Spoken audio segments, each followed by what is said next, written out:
Hello everyone, my name is Daniel and I'm back with a new blog post. This one is titled, The Sign of the Rapture on the Third Day and Hezekiah, as it relates to October 9th, 2024.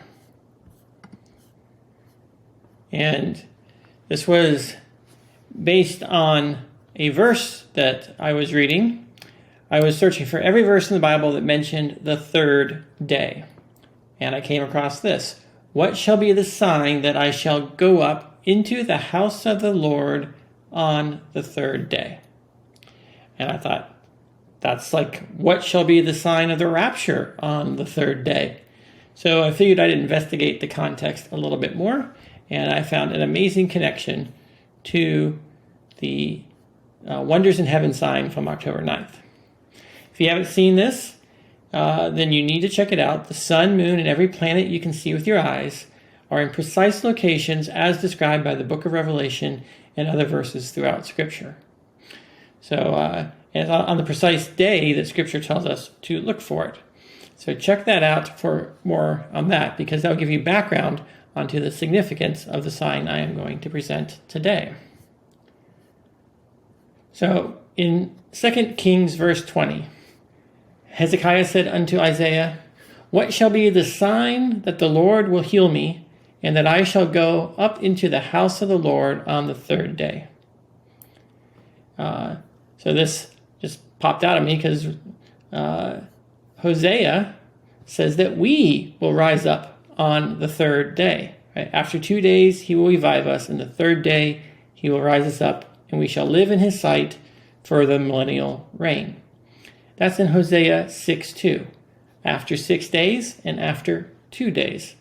I thought that was an interesting chapter verse coincidence. And then Isaiah said, This sign shall you have of the Lord, that the Lord will do the thing that he has spoken. The shadow will go forward 10 degrees or go back 10 degrees. That's the question that he's asking Hezekiah. And Hezekiah answered, It is a light thing for a shadow to go down 10 degrees. Nay, but let the shadow return backward 10 degrees. And Isaiah the prophet cried unto the Lord, and he brought the shadow down 10 degrees backwards, by which it had gone down the dial of Ahaz. So Colossians chapter 2, verse 17 says, These are shadows of the things to come, but the substance is of Christ. Now he's talking about the feast days, the things we do on earth are shadows of him. And I'm going to make the argument that Jupiter is a shadow or a representation of Christ, based on Revelation. It says, One like unto the Son of Man, who was to look upon like a sardine stone. And we've got Jupiter here in the horns of Taurus, who looks just like a sardine stone. All right, in Revelation it says, And in the midst of the 7 candlesticks, which is Pleiades, sat one like unto the Son of Man.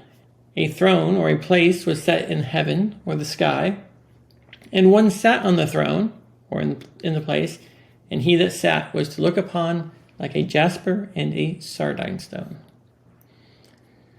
So this is the path that Jupiter is going to take.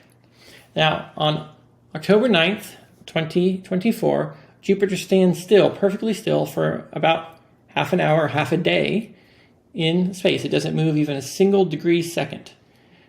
From that point in time, it enters retrograde motion, moving backwards in the sky. So it's going backwards 10 degrees in the sky. And that is exactly like the shadow of Hezekiah. It went backwards 10 degrees in the sky.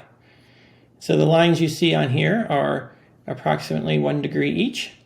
And you can count the number of boxes. There are 10 boxes from where Jupiter starts to where it stops a second time and comes back and moves forward. So this is yet another unlikely alignment with Scripture that implies that we could rapture on October 9th. Now, my job here is to just show you what the Scripture says and what the stars are doing, and then you can draw your own conclusions about what is going to happen on that particular day. But that's just what Scripture is telling me. So once again, if you haven't seen this video, check it out. And I also found an interesting article describing the sundial of Haz, or Haz, I don't know how you pronounce that, how it could be related to retrograde motion. As always, this Medium post will be in the description of the video, so you can check it out. Thank you for tuning in, and I'll see you later.